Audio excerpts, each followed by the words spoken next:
up here so they can see it. So do I need to speak in? You're going to stand right here. Okay. We need this to amplify. Hi, we're doing this on the fly.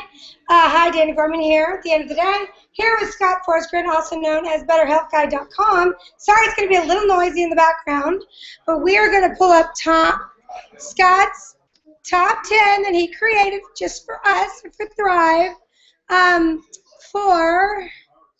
where's play? View. It was on view. Oh, this is slide only? Yeah, you need to see if there's a full screen option. Hang on. Not window? Sorry, we're figuring this out. Full screen. Okay, there we go. Awesome. So now you're seeing his top 10 for mold that I asked him to create. He has 2 more that if you beg and we'll get from him. I'll get this one, then I got to go there for it. Okay, so Dana had asked me just to come up with a list. Sorry. Dana had asked me to come up with a list of things I'm going to reach in to Scott's mold. pocket. See what I thought. Dana. This is right here. You know what? Let's do it. Okay, here we go. So Dana had asked me to come up with a list of things that were more specific to mold.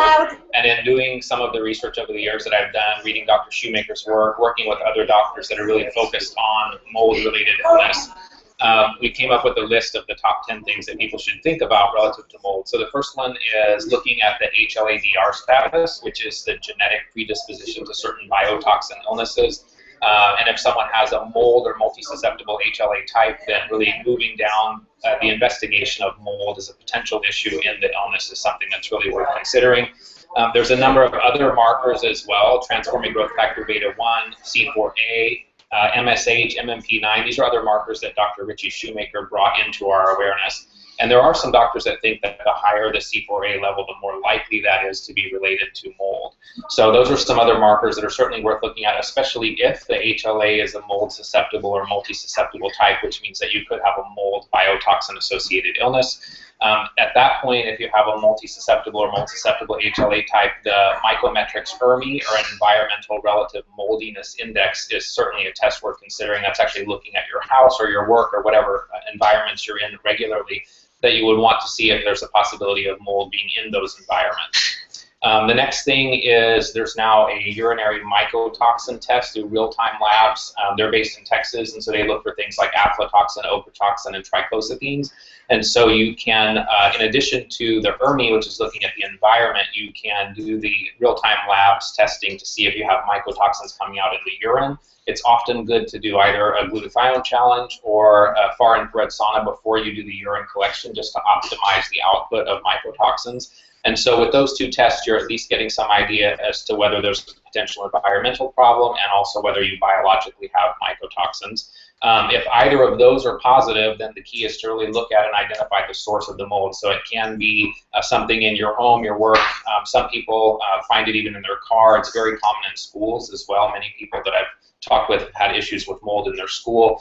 Once you make sure that the ERMI is clean, it's very possible then that you have sinus colonization of these fungal organisms that also needs to be addressed. So if you have these fungal organisms in the sinuses, they're constantly acting like a mycotoxin production factory, and so it's therefore difficult to completely get rid of the mycotoxin burden because you're still producing them internally.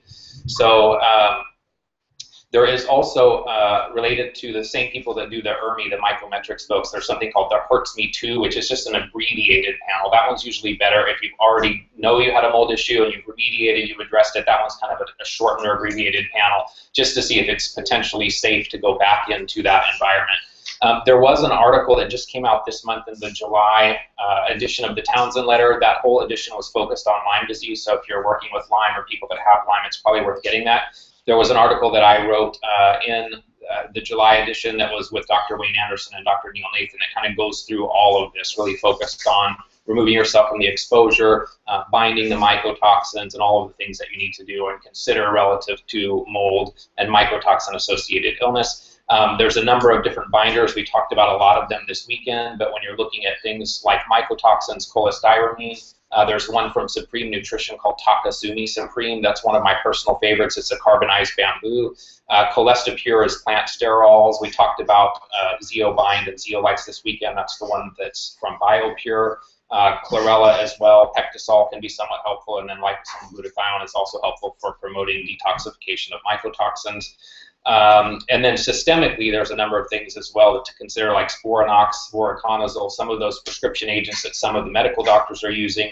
There's also things like Byron White has A-Fung, which is good both for addressing the fungal issue, but also helping the cells to release the mycotoxins. And then Beyond Balance has one that I like called MycoRegen as well. So lots of options in addition to just addressing the sinus piece. You have to also do something to address the systemic piece. Certainly diet is important during that part as well. Relative to the sinus colonization, what is currently being used by some of the work that Joe Brewer had done, he's a medical doctor that works a lot with people with chronic fatigue and mycotoxin illnesses, they're using amphotericin B and an atomizer. And then they also either use EDTA with a surfactant to deal with the biofilm issue, or they use mupirocin, which helps to address the staph colonization in the sinuses at the same time that they use the amphotericin B to address the fungal issue. And so really addressing that sinus piece, that's one of the sites in the body where this fungal colonization just kind of continues to perpetuate the mycotoxin burden that's causing a lot of other symptoms. There are some things naturally that people can use as well. I've listed some of them here. So silver sprays, propolis, grapefruit seed extract. There's one I really like called Happy Sinus with Silver, so it's a blend of essential oils. We have here the creator, Keith is here, of the Super Good Stuff nasal wash or Physician Standal Nasal Clear. That's a good option as well. Sifungin from Syntreon can also be a nice way to kind of modulate the immune response to the fungal organisms, and that's available as a nasal spray. And then just kind of along the lines of Dr. Shoemaker's work, there's a lot of other things that he does. So we talked about the cholestyramine. He looks for staph in the sinuses, so Marcons, which is a staph organism that's also a biotoxin producer. And then at some point when you kind of work through all of these markers and kind of normalizing C4A and TGF-beta1 and so on, then oftentimes they'll look at introducing BIP nasal spray. So some of the medical doctors like that approach, and that seems to also make people able to tolerate, to some extent, mold exposures more so than they were able to before. So those are kind of the top 10s that I put together for Dana just on mold. I just got a proposal of marriage for that. Online. Okay. Thank you very much. Well, I'll take it under consideration. Just for getting in. They want to marry you or me? No, they want to marry me. For okay. They can marry you. Okay, on that note, I'm hoping for another proposal by making you go through one more. Well, the other two, I mean, people, okay, for people online it might be interesting, but people here well, are certainly but you know what, did you see the Dietrich was the first one to sit down, so I think you need to just calm down and know that people want to hear what you have to say. Okay, where are the others, though? They're just other pages in this same thing, so I don't know how you're, just navigate to the next page. That sounds so easy, doesn't it? Okay. Go back to full screen and then just try that down now. How do we do full screen? Okay, so now you'll toggle. Keep scrolling that. 2 fingers.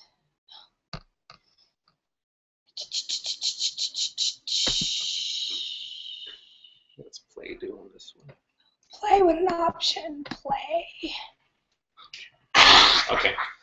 So she had also asked me to put together a list of some of my favorite products that I've come across over many years of getting through my own kind of journey with Lyme, which I have to say is mostly due to Dr. Clay Hart, and so I always appreciate his involvement in my journey. So one of the binders, one of the binders that I like a lot is Takasumi Supreme. It may not be quite as deep in some of the mycotoxin binding as cholestyramine, but it certainly seems to be better tolerated, and I think it's much broader in terms of dealing with some mycotoxins, some metals, some of the pesticides, and other things. So if you haven't looked at Takasumi Supreme, it's from Supreme Nutrition. I do think it's worth exploring, and it does energetically test very well. Some of the other things that I've been using for detoxification support from Sacred Medicine. Dana, I think it just went off. What? Should I just keep going? What went off? I don't know, the speaker. Oh, I think you're good. You sound good. Okay, so some of the detoxification support ones, there's something called Mangista tincture that is really good for liver, kidney, lymphatic, and blood detoxification. I do like the S-acetylglutathione. There's a number of liposomal glutathiones. Chris Shade was here this weekend, so either Research Nutritionals Tri-Fortify Orange or the Quicksilver Therasomal glutathione I like a lot. And then just started recently exploring Mike Adams, who's naturalnews.com. He's been doing a lot of research in a lab looking at heavy metals and various protein powders and things like that. And so from that work, he's come out with a product called Heavy Metals Detox, which seems to energetically test really well. So it's very, very early. That could change, but it's a blend of chlorella, spirulina, and a couple of other things, seaweed, seawater, and so on. So that may be worth people exploring. Also, we talked a lot about drainage remedies. So the ones that I tend to be most drawn to are the ones from Picana. So Renalix for the kidney, THRiiVE for the lymphatics, Mundipur for general drainage. And then for liver, I tend to be more drawn to the side detox. Some people also use apohepat from the Picana. So they have apohepat, Renalix, and THRiiVE, but sometimes you would want to use side detox, Renalix, and THRiiVE. Immune modulation, there's a couple of proline-rich polypeptide sprays from a company called Sovereign Labs that I really like. One of them, IRM, is immune response modulator. So that one is really helping to kind of deal with autoimmune or inflammation type presentations, as well as supporting the immune system. And then they have one called Viralox, which is more targeted for specifically the viral issues and viral stress. Also for detoxification, these are really both immune and detoxification. These are more companies that I tend to use the most frequently when doing energetic testing. So Beyond Balance, they have some great glycerin-based products, both for microbial support as well as detoxification. There's a number of great things from BioPure as well, and we heard Dr. Klinghardt talk about a lot of those. There's a company called Mapa Herbals that I like. They have a formula for Lyme, one for Bartonella, one for Babesia, and then one more for fungal and viral issues. And what I like about theirs is people seem to generally improve, but they don't seem to have the really strong Herxheimer type reactions. Supreme Nutrition, that's where I mentioned the Takasumi Supreme is from, but they also, once you kind of get through a lot of the more heavy hitting antimicrobial stuff, they have a number of antimicrobials that are really broad spectrum when you kind of get more into that maintenance mode, and they have Morinda Supreme, which is noni. They have Golden Thread Supreme, which is Coptis. Vital Guard Supreme, which is chrysanthemum. Their products are really nice, and they seem to be very broad spectrum energetically when you test them. Overall support, we heard this weekend about the Siberian chaga from BioPure. I do find that it negates a lot of different things. So if somebody's maybe doing relatively well and they don't need to go very specifically after something, just putting that on board to kind of address a lot of issues seems to test very well. And then the Morinda Supreme I mentioned here again. Inflammation, which was one of the more difficult things for me. So I've looked at a lot of different anti-inflammatory type things. Life Extension Foundation has a couple of products that I really like. One, the Cytokine Suppress, and there's some articles on their website that explain exactly how that works. It's essentially mung bean. And then they also have one that's an advanced curcumin with ginger. The IRM spray, the immune response modulator, that also seems to help with inflammation. And then there's some liposomal curcumin and resveratrol products. There's one from Deseret Biologicals, and there's also one from Seeking Health, which is Ben Lynch's company. And then I think Chris Shade is working on some liposomal anti-inflammatories as well. I do use a lot of essential oils as well. So there's a company called Well Scent, which I like. They have one that's really nice for helping to deal with the dental microbial situation called Watch Your Mouth. And then they have one called Balance that there's actually two of them, one called Balance and one called Renew. They seem to test well for people that are dealing with kind of Lyme and all of those microbial issues, and you can just apply it topically to the bottom of the foot is one way to do that fairly easily and just get some additional support. Supportive tools, the ones that I use the most is Biomat, which we had here this weekend, but apparently nobody knew about it. Robert Slovak was saying, I wish I had known. The MAS PEMF system I like a lot as well, and so I think there's the Beamer, the IMRS, the MAS. I think they all are very similar in terms of the support they can provide the body, but I do think there's a lot of good things that happen when you bring the pulsed electromagnetic field into the treatment and just supporting the person on many levels. And then Ultra Spa is a light therapy system. The same inventor, Mellon Thomas, had created one previously called Dream Spa. It's to help support ATP. It also helps to kind of down-regulate the brain. It's almost like a meditation when you get done with it, the way that the lights are actually flashing and it continues to go lower and lower, so you get kind of a nice relaxing experience with that. It's also helpful for inflammation. I think it's under 1,000. I think right now the Ultra Spa is somewhere in the 700 range, something like that. The small Biomat is about 600 and the large one is 1,650. So, yeah. And then I just put it on here again because one of the things that I find when working with people energetically and using ART is that the trace minerals is something that people seem to really be missing. So I think from this weekend, certainly adding the Quinton onto this list makes a lot of sense. Morningstar Energy Boost 70 is a plant-derived mineral that I learned about from some of the doctors that work with children on the spectrum, and it seems to test very well. And then if you have not looked at the issues related to KPU and HPU, I think that's a critical piece, and Dr. Klinghardt has worked with BioPure to create the core, which a lot of people seem to test really well for. So there's a lot of other products that I found interesting, but these were just the ones that kind of stood out when Dana asked to create a list. So. And HPU, KPU, a lot of people know as pyroluria. Robert, you may speak, but make it loud. Okay, I think you have to be very careful with Mike Adams, who is a friend of mine. Sure. Information regarding his recent laboratory findings, because he does not seem to understand the difference between ppm and daily dose.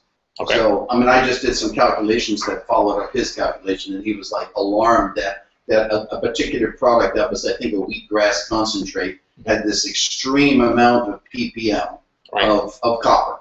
Okay? But when I did the calculations, when I looked at how much you would take, you know, whatever, 3 grams was the amount, or 5 grams, it wasn't even the daily recommended daily requirement of copper. Okay. So he exaggerates and doesn't seem to understand that ppm does not translate to a major dose when the dose is very small. The second thing is regarding Morningstar minerals, and this applies to any humic-based mineral. Okay. And fulvic acid. Humic acid minerals, but there's always the risk that humic minerals, depending on where they're taken from, contains polyaromatic hydrocarbons. Okay, PAHs. And you know, every time, I mean, I know somebody who takes Morningstar minerals, and every time I just am around and experiencing, and it smells like crankcase. You know, somebody just dumped the crankcase of oil out. It's very distinguished. Okay. So it's something that no one has really bothered testing about all the humic minerals, but you have to be very careful with it. It's on its way to becoming coal, okay? And depending upon where you take these minerals, it can contain a lot of PAHs. Okay, good information. Carcinogenic. Yeah, thank you. But with someone like Scott, who does art testing, that he learned from THRiiiVE, that's testing very well, that's a whole different data point than just something you heard about it. Okay. You know what I mean? Which is what? Well, he tests stuff energetically on people and finds that it tests really well. So I think that's... No, I mean, it's still good information. It's absolutely. Still a great point. Yeah, absolutely. So, so Dana, I think that's no, the only... Well, the only other one, everyone here... Go back to the slide real quick and Sure. duck your head if you will, just for 1 second for me. Good.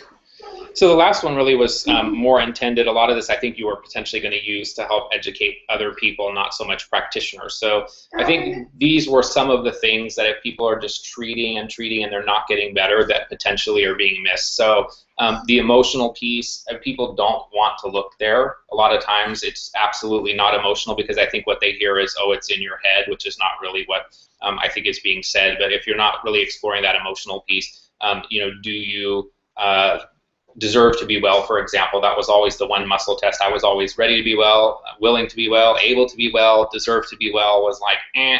And even when I was testing myself, and I'm like, come on, crazy. So I think that's a big piece people need to explore. That comes into play as well with Dr. Klinghardt's axiom, which we wrote an article about that several years ago that's on my website, the emotional piece and the toxicity and infections and how that all kind of interplays.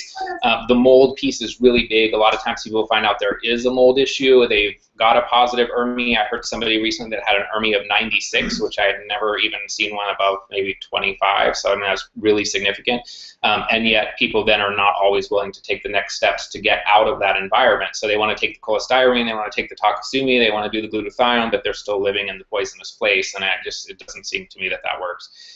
Parasites, we've heard a tremendous amount this weekend about parasites. I think that's another piece. People feel that it's dirty or whatever, and they don't want to explore it, they don't think about it. And if you're not working with somebody, a practitioner who's already very well versed in it, it's not something that practitioners are going to look for. Or if they do look for it, it's not likely something that they're going to find.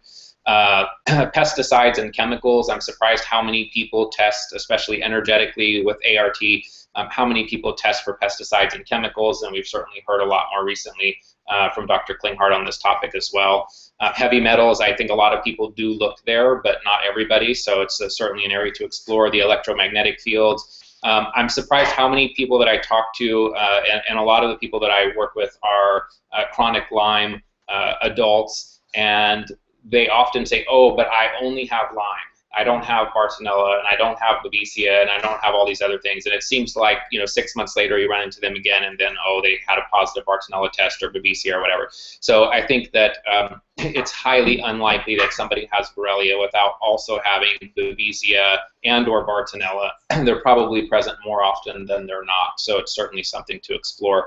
And then a lot of times as you get further on in treatment, you start getting the Bartonella, Babesia, Borrelia, and all these things largely addressed. Then the mycoplasma and chlamydia and viruses and all of those things come up. So more of the opportunistic load, and that's something that has to be considered as well. Dental issues, I had 2 cavitations addressed myself last year, and I think it was an important thing to do, but people often miss that, looking for cavitations, looking for the impact of root canals and so on. So I think it's a big one that people do need to explore. And then the last one, I think, identifying too much with the illness. And that was the big part for me, because I kind of got really interested in helping people through my own journey, and then having to make sure that I'm not in some way holding on to it so that I can keep doing that. So I think letting the illness become you and kind of take over your daily life, and people that say, oh, I'm a Limey, I don't think that's a good thing. You don't want to put that label on. You name it. You got thunder for that one. Yeah, you name it and you put that label on yourself, and I think it's really, really hard to let it go once you become the illness. So those are the top 10 things that I think people really need to make sure they explore, in addition just to the obvious Lyme piece. I have a question, Scott. Yes, Dana Gorman.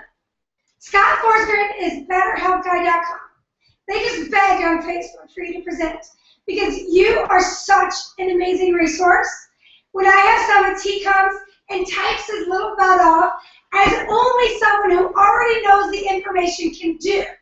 And what people don't understand is you come to these things and you already know almost all of it. So here's my question to you. What did you learn this weekend? And there's probably not going to be that much. Well, actually, I know, but the whole redox, the reduction oxidation piece, and Okay. I think that was good to understand at a deeper level. So Okay. that was probably one of the biggest takeaways. Yeah, so I think So that liver compression redox technique, piece. No, that was great, actually. So there were 2 things that Dr. Klinghardt showed yesterday. So the liver compression technique, which was videoed, and I think you'll post it. I think that was really great. And then the self-lymphatic drainage was another one that I plan to explore as well. So those probably, from a practical perspective, those probably were the 2 biggest takeaways. Did you already know all of Chris's stuff? I knew a lot of Chris's The stuff hormone switch? because I've heard him speak several times before, Okay. but I think he's absolutely brilliant. Amazing. And way But smarter. and the reason why I'm asking that question is you out there in cyberspace, if you have not found BetterHealthGuy.com, you are missing a huge resource in your journey, because he already knows all this. Okay, any other questions? Cool. I don't know it all, but I get to hang with a lot of smart people. So. All the bigs like Dietrich and Gary and Robert Roy and all those people come to Scott and say, please, Scott, can you make me make sense? I know I have something that makes sense. Please help me. And that's what he does. And you have to know what to do. Okay, talk with him. So my question actually has to do with other sources of mycotoxins, which are more, there's been a recent understanding that our grains, obviously, and chocolate and coffee are actually contaminated a lot of times. And, and I've been doing my own experimentation that really confirmed that for me. And so I just wondered if you could talk about that, like, especially where it's not showing up in the car or the home, and some of those other places you mentioned, the sinuses. What if, so I would, the first thing I would do is refer you to the article in the Townsend letter, because we did cover food in there as well. But you're right. I think it's less of an impact for most people, obviously, than if you're living in a moldy environment where every day you're getting exposed to these things. But, coffee, there's a whole nother kind of, Dave Asprey now has a whole company that's kind of been built on the idea of producing low or no mycotoxin coffee, and a lot of people do feel like it makes a difference. So we do cover some of that in the article, but you're right, there's lots of other sources of mycotoxins. I think the ones that you're exposed to every day, if you're living in a place, some people that I've done some work with were in, a school classroom in a basement somewhere that was really moldy, and unfortunately, them going there every day was really affecting them. And so kind of need to explore all of the places where you spend time that potentially could be getting exposed. I have a question from your online thread on Facebook. Scott, would you address, or Dietrich, or, they know you're talking, Scott, would you address biotoxins before pyroluria or HBU? Would you not do any zinc until your NMP9 is down? Well, now that they know what they're doing over there. So I do know, and Dietrich can correct me if I'm wrong, but I do know that he has mentioned in the past that you have to be a little bit cautious if you already have an elevated MMP9 by adding in zinc, that if you add in the zinc too early and at too high a dose, that potentially that would cause MMP9 to go up and could add to the inflammation. And I think before you do anything, you want to make sure that from a detoxification perspective that you're supporting detoxification as much as possible. So we know that treating KPU is potentially going to liberate metals, and so I would say you want to start some foundational detoxification before you start doing a full intense KPU protocol. You want to make sure liver, kidney, lymph, colon, all of those things are open, or you're just going to add to the burden of things that the body's already having to deal with and then doesn't have a way to get it out. So you would do all that stuff and then maybe do a TTT, titrated therapeutic trial of some stuff and see how it goes and up the ante and see how it goes. But you're going to keep track of the MMP9? You can. Yeah, I mean, it's a blood test. That test, just LabCorp. You can get it done through LabCorp. Most of these doctors, if we train them, could write a script for MMP9. These parents who are educated about this stuff. Yeah. And that would help them. I mean, it's one of the many markers that Richie Shoemaker has really brought into people's awareness around biotoxin illness. So you can absolutely run it. I mean, I don't know that you need to run it all that often. I personally, when it was elevated, would run it every 6 to 12 months just to see if I was moving in a good direction and making sure that it finally got down. But there's also things, if it's elevated, there's things that you can do to bring it down. So using resveratrol and other things can also help to bring down MMP9. So if you get the test and it's elevated, then you might want to do something that's going to help manage that issue as well. Are there any symptoms specific that make people think, oh, my MMP9 is really high? The one that I remember is, I think if your MMP9 is elevated, it can be a factor in gum recession. But also, if you're really inflamed, then looking at MMP9, C4A, and TGF-beta 1, all three of those would certainly be something to explore to see if those are elevated, potentially indicating that you have some biotoxin illness that's in play. Okay. So. I said keep them coming, and she stopped, so I guess she's going, oh, shit. Any other questions from anyone? Are we good? Go, Scott. Way to go. Cool. Wow. I love this conversation. Yeah. I asked people to do top 10 and holy shit. Did you see Robert's? I mean, where's yours, Jorge? Okay, put Jorge on. Go. Go get under Jorge. Go. You had an assignment to do an ozone. I didn't do it. I don't care. You have to. Well, this is what you get for not doing. Thank you so much, Scott. We'll take the mic for Jorge. Okay. Jorge. Well, too bad. You should have done this. Okay. So first of all, he is not going to speak to any patients or clients.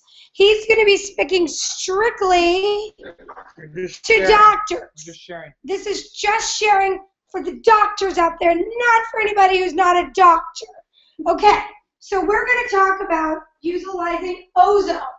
And one of the things that we talked about was that there's an ozone machine that's available for $200. No? Okay, fine. $200 online. $200 online. Yeah. And I have the link. We'll put it here. You could get one. It requires the oxygen. Or an O2. Yeah, generator. An oxygen generator. So you can have an oxygen concentrator that you're going to get anyway. Yep.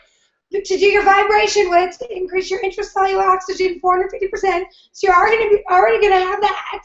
So now you're going to get your $200 ozone machine, because it's all for the doctors in their office, so that they can offer this to clients. And what are you going to do with that ozone machine? What have you seen that other doctors have found has worked in their practice with ozone? Well, simple things are you could do ear insufflation, and you could do it for cold, sinuses, allergies, kind of stuff. And we've seen some really phenomenal results with that. Okay. How often could you do it in someone's ears, like who's neurologically challenged, and you're thinking, wow, maybe we could use some extra oxygen in there? Yeah. How often would the doctor do it? Gee, for somebody that's neurologically challenged, I mean, I would start with about 5 to 10 minutes in the ears and just see how they do. At what level? Are there different levels on the ozone machine? Yeah, you can do, and the Anali is one that you need to get calibrated. The machine from China is a machine that's not calibrated, so you need to get it calibrated. How do you do that? So you can't have it calibrated. There's a whole challenge. science. Yeah, it's a little challenging. Okay. But the other ozone generators come calibrated. So And they're more like in the $500 range? Well, I think more than that. More like $2,000. Yeah, about $2,000. You could go up to like $7,000 if you want one in your office. So a doctor would really have to decide how committed they are to this before they can invest. Before they do it. But in only $200, you can get it online. You do need some tubing. Like you said, you need oxygen or oxygen concentrator. Oxygen concentrator. So does the oxygen concentrator work okay, even though it doesn't get to 100%? Yep, just as well. So no downside. No downside. Okay. No downside. Basically, you're turning O2 into O3. And you do need to do ear insufflations. You do need. It helps to have a muffler, and I have a. I don't have a muffler. I'm sorry. A video. I have a video somewhere online of. We'll find it. We'll link it. Yeah, we'll link it of using a muffler, and so that basically your ears are hearing the generator that makes the sound, but you can still use it without the muffler. There I am. Okay. So where would they get like the tubing and anything else? And then what other precautions would the doctor be looking for? Well, you have to be really careful that somebody doesn't breathe in ozone because it can make you cough. It's an irritant to the bronchial. Like the offices I've been in, they have a fan blowing it away from the person. Exactly. You just have a fan blowing it on your face, and you're basically not going to breathe it in. You're not going to breathe in ozone. Because it's not good for the lungs. It's not good for the lungs. It can cause bronchospasm. If somebody does get too much ozone, you could take some, liposomal vitamin C sublingual, some glutathione sublingual. Which is our antioxidant to neutralize or reduce the oxidative state you create. Okay. Yes. So other ways, I asked Dr. Klinghardt earlier about rectal insufflations of ozone, and we've seen some people, children on the spectrum with seizures, or just some neurologic issues. We do that rectally, do like a minute, 2 minutes, and there's all kinds of protocols that you could follow. And you start really small, and you could gradually build it up. And there's some research actually out of Cuba, country, that they're using rectal insufflation for diabetes and high blood pressure and autistic children. Just repeat on infinity. You're perfect. Just keep. Okay. Go ahead. And so rectal insufflation is another way, and then some doctors use it in the blood, major autohemotherapy, and that could be very powerful. We've had people in the office respond phenomenal to that. From shingles to colds and chronic. Talk into there. Yeah, you're talking to a whole audience up there. Oh. And to chronic other inflammatory states or microbial states. So. What about in dentistry? Because I have my new rule now. Yep. I will go to a dentist that doesn't have an ozone generator. What do you think about that? What's kind of amazing, if you look at medicine using ozone versus dentistry using ozone, there's a lot more dentists using ozone. And you think about how easy it is to apply it. They have a suction there, so you're not going to suck it in your mouth or into your respiratory tree, and it'll kill off bacteria immediately. I've had cavities taken care of with ozone without any need for filling, so they just clean it up, put ozone on it. Yeah. My daughter too, and I'll tell you too. Go ahead. Yeah, it's amazing. I mean, I've had cavities, small cavities, where they basically clean it up, put some gas on, and that's it. Ozone gas, and that's it. You don't have to do anything with it. We've had patients with abscesses where the dentist applies ozone either by injection or directly with the gas on there through the generator, and amazing. Bone comes back, the bacteria is gone. Yeah, it's pretty So my daughter had a tooth that was coming in crooked up against the other tooth, and it had created a cavity there. And our dentist dug it out just enough to get the gas to go in there and explain that as a gas, it permeates all those tubules and kills all those bugs, and put a small filling, and then the x-ray shows that the tooth re-enameled itself around that filling. Yes, so in children there's actually been re-enamel, with ozone. It's kind of amazing. Like, you don't really think that could happen, but the tooth can. Well, we went to a dentist and said, well, that can't happen. Yeah. Okay, but it did. And then we've used ozone on skin or injuries. I mean, where you have something, maybe like a non-healing wound, or somebody that scraped themselves and it looks like it's getting a little infected. You could use the ozone gas directly on it. It's pretty amazing. So what can they do? Like wrap it in a trash bag? So you could do it with a bag, like a Ziploc bag, depending on how big the area is. You don't want to breathe it. You want to keep it away, especially when you open that bag, because it's going to be full of ozone. Right. And get the fan on you. So we've done it on that. I had a lady with she's a runner. She injured her ankle, and then we just used a bell. We have a little bell, which is like an inverted glass, basically, that you put on the area. I used it on a few areas, maybe for about 5 minutes total. She came back and her ankle was better. Do we know how deep the ozone will penetrate the skin? Have they ever tried to figure that out? No, I don't know. We don't know. Yeah. So the doctors that are using ozone are finding that they like it for dental issues. Dental. They like it in the ears. In their ears. They like it in the blood. We talked a little bit when you walked away. Okay. Blood systemic issues. And which they've been doing rectal. For a long it's been used. Oxidative therapy. Ozone falls in the category of oxidative therapy. It's been used before the advent of antibiotics. So, okay, and then for women, even vaginally would be an appropriate application. Yes, and it's been shown for IC, cystitis, interstitial cystitis.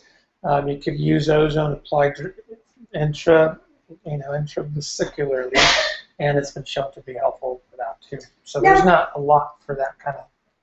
Now, are there protocols out there for doctors that they can find that have YouTubes that talk about the different levels of ozone that you? So there's different people teaching it. My mentor has been Rob Rowan. He's an MD up in Northern California. There's Dr. Schellenberg in Reno. Schellenberg, Burger. Yeah. Burger Schellenberger. Yeah. Schellenberger. Yeah. And those are two main, practitioners that are teaching ozone. But what are some basic guidelines? Because, what's the level range?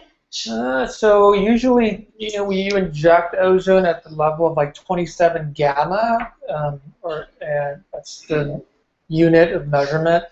But we'll use the highest gamma we can for ear insufflation, and we'll do that. We had a lady. Same with rectal or no?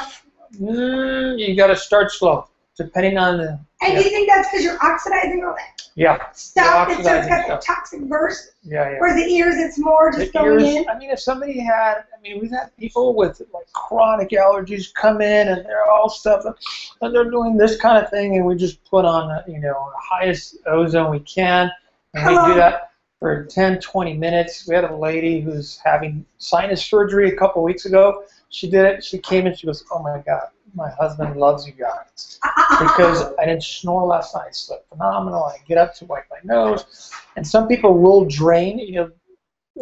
Scott's talking about mold in the sinuses. It'll take care of. So what you're doing in the ears is infiltrating into the sinuses and cleaning up some of that stuff. Yep, it'll get. What's a sign that you've done too much ozone? Well, coughing. If you get too much ozone, even if you do it IV, we've had some patients where they're a little sensitized. Usually it's people that have had asthma or something like that. We do ozone, and they start coughing. So we immediately give them a liposomal vitamin C or glutathione. So you're just trying to go way electron reduce, and it's quick. And it's quick. Yeah. So it's not like. To get started, what did you start with? Coughing with it? So liposomal vitamin. Oh, the question is if somebody has a coughing fit or spasm with ozone because they breathed it in with it, then we usually use vitamin C, liposomal vitamin C, or liposomal glutathione. We've done the double helix wire too, nebulized. That helps people. It kind of calms that spasm down. Yeah, I don't know how that works, but it works. I'm almost wondering what you've done is you've killed some stuff, and the double helix comes in and revs the immune system to just fix that. Now, how do you get it in the sinuses without getting it into the lungs? Through the ears. So we do ear insufflation, but it'll get into the sinuses. It's kind of amazing. Yeah, it seeps in. So our ears you know, our mastoid process back here has sinuses. Show the camera in the computer too. So there's sinuses above, below, behind, between your eyes, and then back behind your ears. And when you do ear insufflation, it will permeate into that. It's a gas. It's a gas. It'll So slowly. what about for prostate infections? Yeah, you can do it, you know, rectally for prostate. It can be amazing, depending, you know, you'd have to do it if it was a long-term prostate issue. You'd have to do it long-term. Yeah. But rectally, not. Rectally, yeah.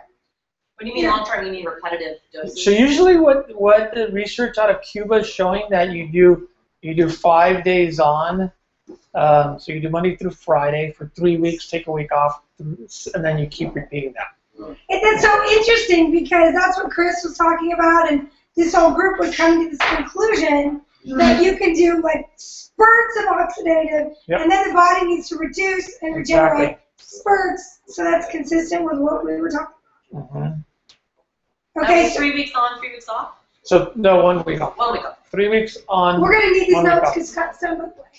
What else would Bear be asking? Oh, on dental sensitivity, you talked about dental stuff. Dental sensitivity, we've had patients come in with dental sensitivity, or we'll put the ozone gas directly on the tooth, and the sensitivity is gone. And I don't always know what happened. And I usually tell them, you got to go see the dentist, do an X-ray. But sometimes they come to me after they've already done that, and the dentist didn't find anything, so we put the gas on, and it takes. Wouldn't that be killing bugs? Yeah. It can, but there's probably some cytokine, balancing that it's I doing just too. been through this, and Keith just took me through this. Yep. I went to Autism 1. I had this tooth that got crazy because I didn't have my mouth appliance. All this energetic insanity going on. It was all focused in my tooth. It was hurting me so badly. He gave me his cinnamon paramune, and he's like, you just got to keep blasting because as you blast it, the bugs that are fighting and doing their thing, you calm them down because it's a cytokine, histamine, all those responses are super inflammatory. Yeah, inflammatory. And you kill the bugs, and all that calms down with it. So that's what you're doing. Calms down. It's Same mode of action. Some dentists are also usually for periodontal disease where they'll make a tray, like a mouth guard, and then they'll pump in the gas, and it'll just permeate into the teeth. I've seen that. Who are those dentists again? That ones that developed that? So I know. That was like 8 years ago. I know Bill Dome. Do you know Bill Dome? D-O-M-B. Yeah. He uses it. There's the guys out of Kentucky. Robert. What's his name? Yeah, the race. I think Kentucky. So Robert. I've talked to him several times on the phone, but I used to do it on racehorses around here. Really, use the ozone. Rectal insufflation. Rectal insufflation. Yeah. So when it comes to the supplies that you need for an ozone machine, where doctors got the ozone machines, is it just tubing, or are there any other? So you need. I saw somebody use a stethoscope one time. Yeah. So we use a stethoscope just connected to the ozone generator. So you take off a little bit. Yeah. We use a bubbler, so to bubble ozone into water, and we've had people do gargles with that, mouth swish and spit. Some people will swallow it, drinking the ozonated water. You want an ozone destructor, which is basically a carbon filter, and it'll destruct the ozone, because if you're producing ozone, you don't want it to go out in the room. Oh, you mean as part of the thing? As part of the kit. So this $200 ozone machine doesn't calibrate. Doesn't calibrate. Does not have a carbon destructor. Yeah. Does not have an O2 concentrator. Yep. Tubing. Okay, let's talk about tubing. What? So you want tubing that's usually it's silicone tubing that's going to last. It's going to not get degraded. Is it standardized? What is it? I mean, if you go to Longevity in Canada, they have all tubing supplies. They're one of the distributors of these ozone generators. Longevity.com. Longevity, resources I think in Canada. So good. I can tell. Okay, so that's good. I think you did good. Okay. And we'll make this a top 10, won't we, Jorge? Yes. Or are we going to make you do this again without a top 10?